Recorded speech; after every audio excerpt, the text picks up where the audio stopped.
wabarakatuh. Bagaimana kabarnya hari ini? Semoga kita semua selalu dalam lindungan Allah Subhanahu wa Ta'ala. Pada kesempatan kali ini, kita akan belajar bersama tentang sejarah pendidikan Islam pada periode Nabi Muhammad SAW. Sebelumnya, saya akan perkenalkan diri. Nama saya Umi Lailatul Maufiro dan teman saya Dimas Adiputra serta Muhammad Rafi Ardiansyah. Kami dari Universitas Al-Falah Asniyah akan menemani adik-adik untuk belajar bersama tentang bagaimana sih sejarah pendidikan Islam saat periode Nabi Muhammad SAW. Nah, ada yang tahu siapa nama lengkap Nabi Muhammad? Nama lengkap Nabi Muhammad adalah Muhammad bin Abdullah dan ayahnya bernama Abdullah bin Abdul Muthalib serta ibunya bernama Siti Aminah binti Wahab. Beliau lahir di Mekah pada hari Senin tanggal 12 Rabiul Awal tahun 570 Masehi dan beliau wafat pada tanggal 8 Juni 632 Masehi dan beliau berusia sekitar 60 tahun. Beliau wafat di Madinah. Nah, apakah anak-anak tahu? Nabi Muhammad adalah suri tauladan kita yang menerima wahyu berupa Al-Quran di mana? Ya benar, di Gua Hiro. Nabi Muhammad SAW mendapatkan wahyu pertama yaitu di Gua Hiro. Dan wahyu tersebut berupa surat Al-Alaq ayat 1 sampai 5. Dan disitulah awal mula Nabi Muhammad menjadi seorang pendidik atau guru bagi bangsa Arab yang notabene mereka tidak mengerti tentang keimanan atau ketauhidan. Nah, tugas Nabi Muhammad selanjutnya adalah menyebarkan agama Islam sesuai dengan apa yang diterimanya. Lalu, pendidikan Islam di Mekah yang pertama kali diajarkan oleh Rasulullah SAW yaitu tentang iman. Di mana yang kita tahu bahwa rukun iman ada 6, yaitu iman kepada Allah, iman kepada malaikat, iman kepada kitab Allah, iman kepada nabi atau rasul, yang kelima adalah iman kepada hari kiamat, dan yang terakhir adalah iman kepada qada dan qadar. Yang kedua yaitu tentang akhlak. Sebagaimana yang kalian tahu bahwa Nabi Muhammad itu mempunyai akhlak yang sangat mulia. Jadi Nabi Muhammad mengajarkan kepada bangsa Arab di Mekah tentang akhlak jujur, berlaku adil, memaafkan, dan saling membantu kepada orang yang membutuhkan, serta memberi santunan kepada orang tua dan fakir miskin, serta orang-orang yang meninggalkan hal-hal yang buruk.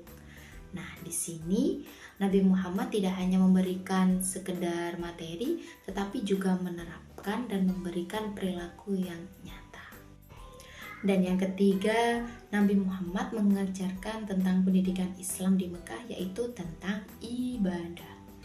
Sebagaimana yang kita tahu, ibadah yang dilakukan di Mekah oleh Rasulullah yaitu berupa sholat.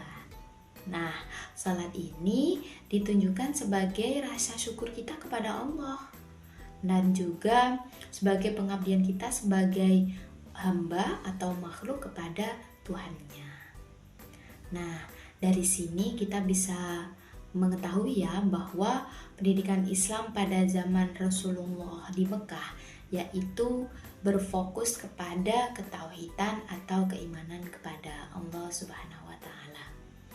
Selanjutnya akan disampaikan oleh teman saya kepada Dimas Adiputra, dipersilakan. Baik anak-anak, tadi sudah dijelaskan oleh Bu Umi tentang pendidikan agama Islam di kota Mekah. Nah, sekarang kita lanjut ke materi selanjutnya, yaitu pendidikan agama Islam di kota Madinah. Tentunya di kota Madinah agama Islam sendiri ini berkembang secara pesat. Karena apa? Karena ajaran agama Islam ini cocok dengan kultur kehidupan masyarakat di sana, sehingga agama Islam berkembang secara cepat. Adapun cara Nabi Muhammad mengajarkan agama Islam di kota Madinah ini ada 3 ya. Yang di sini yang akan dijelaskan, yang pertama adalah melakukan pembinaan kepada masyarakat baru, yang kedua melakukan pendidikan politik dan kebangsaan, dan yang ketiga adalah mendidik anak dari kecil sampai sebagai calon penerus agama Islam dan bangsa. Baik, saya akan bahas untuk yang nomor 1. Nomor 1 ini Nabi Muhammad mengajarkan dan melakukan pembinaan kepada masyarakat baru. Gunanya untuk apa? Gunanya untuk tercapainya keutuhan sosial dan juga kesatuan politik. Nah, contohnya seperti apa, Pak? Contohnya ini seperti Nabi Muhammad menghilangkan permusuhan antara agama Islam dengan agama Yahudi, ya, antara yang kulit hitam dengan yang kulit putih. Ini Nabi menghilangkan itu. Jadi di kota Madinah ini adem ayem atau damai. Yang kedua, Nabi Muhammad ini menyuruh atau menganjurkan untuk menunaikan zakat dan juga melakukan puasa. Gunanya untuk apa? Gunanya sebagai pendidikan yang berwujud materi bahkan budi pekerti. Terus apalagi Pak? Yang ketiga adalah Nabi Muhammad menyuruh untuk mengumandangkan azan dan juga melaksanakan sholat Jumat berjamaah di masjid apa Pak? Masjid Nabawi. Kemudian yang keempat adalah agar kebutuhan hidup kaum muhajirin terpenuhi, Nabi Muhammad memerintahkan mereka untuk bekerja sesuai dengan keahliannya di Mekah. Itu adalah contoh-contoh yang dilakukan oleh Nabi Muhammad saat melakukan pengajaran agama Islam di kota Madinah di poin pertama, yaitu mengajarkan dan melakukan pembinaan kepada masyarakat baru. Lanjut di nomor yang kedua adalah melakukan pendidikan politik dan kebangsaan. Nah, jadi di sana Nabi Muhammad membentuk sebuah negara yang memiliki satu kesatuan. Nah, tentunya negara ini dibutuhkan yaitu keamanan supaya negaranya aman. Nah, apa bukti dari itu semua? Buktinya adalah Piagam Madinah. Piagam Madinah itu apa tuh? Piagam Madinah adalah piagamnya berisi kebebasan memeluk agama, berpendapat, kemudian keselamatan harta benda, dan melarang melakukan sebuah tindak kejahatan. Tuh. Kemudian yang poin ketiga yaitu mendidik anak sebagai penerus agama Islam dan juga bangsa. Jadi Nabi Muhammad ini menyuarakan untuk mendidik anak.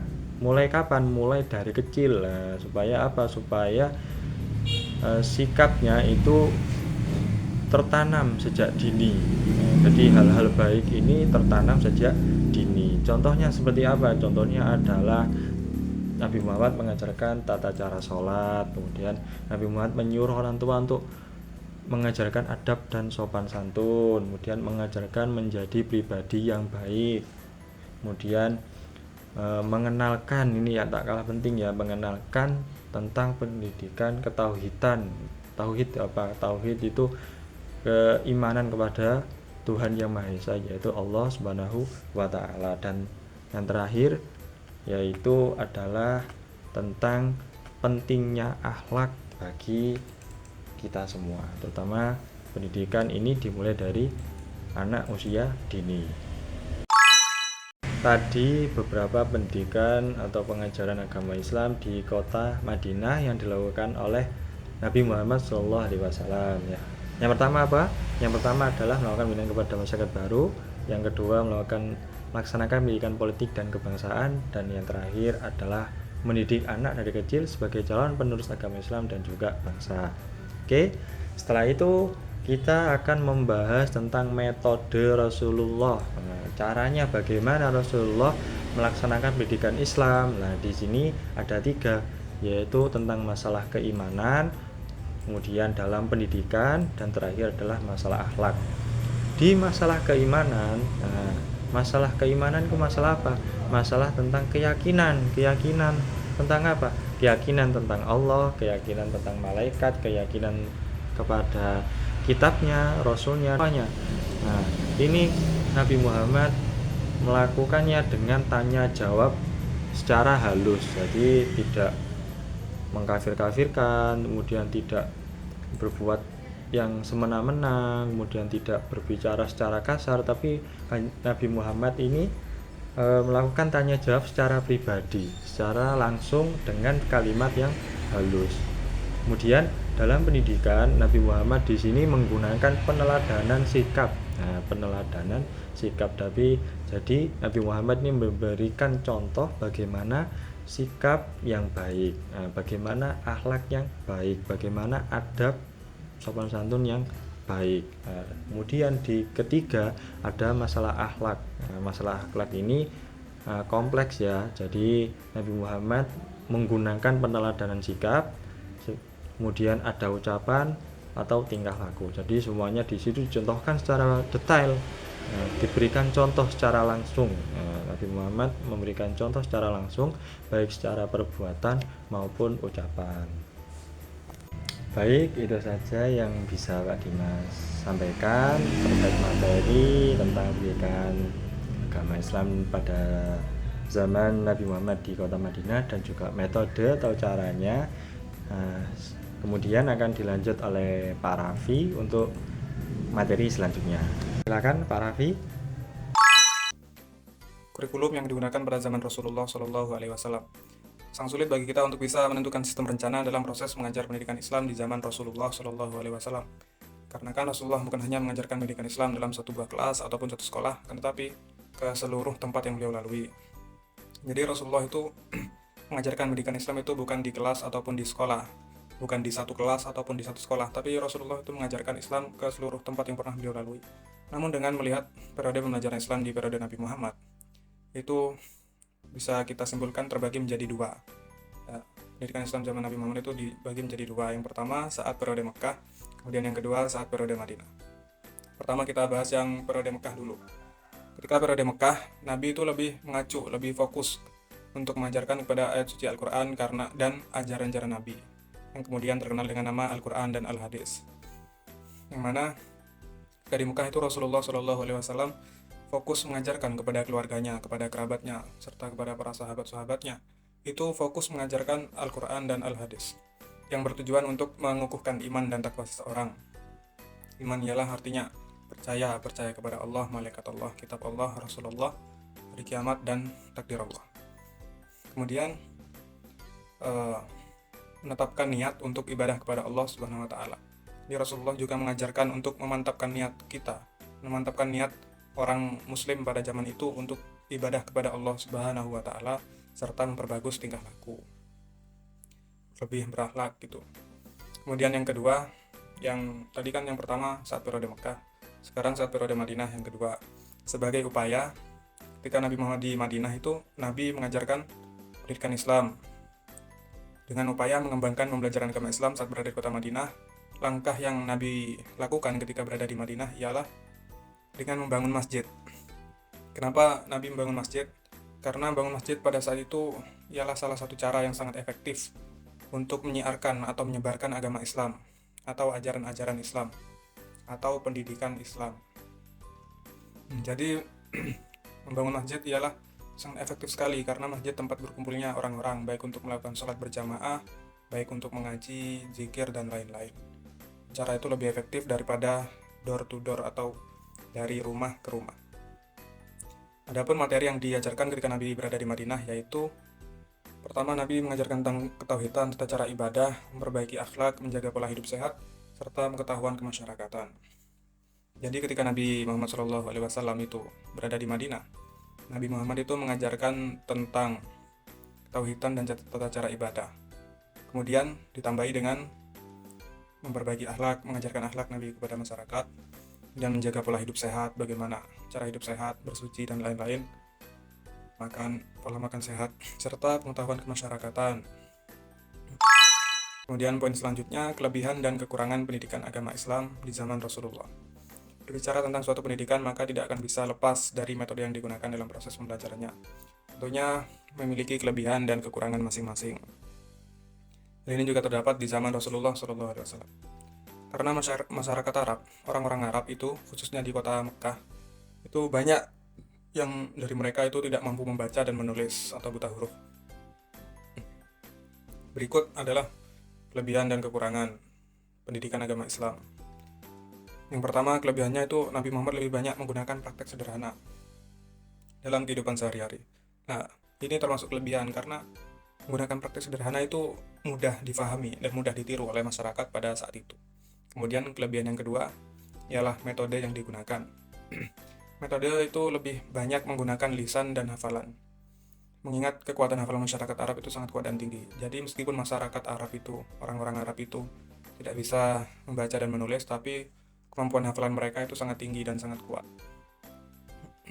Sehingga pendidikan Islam lebih cepat proses penyebarannya. Jadi hafalannya karena kuat-kuat itu termasuk kelebihan yang sangat bagus. Karena banyak dari Al-Quran dan hadis itu harus dihafal dengan hafalan yang sungguh-sungguh, bukan hafalan yang setengah-setengah.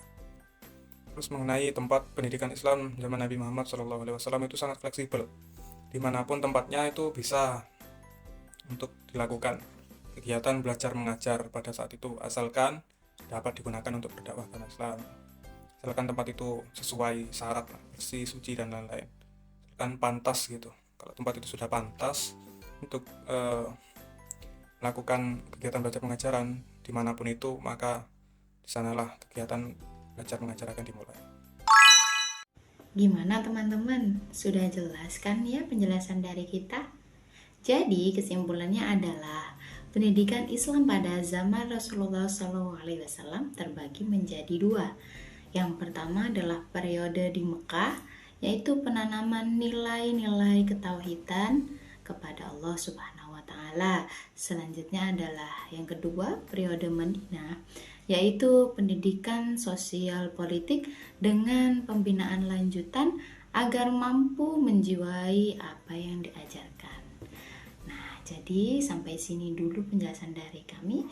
Semoga apa yang bisa kami sampaikan bermanfaat untuk kita semua. Amin, amin ya rabbal alamin. Sekian dari kami ucapkan terima kasih dan wassalamualaikum warahmatullahi wabarakatuh.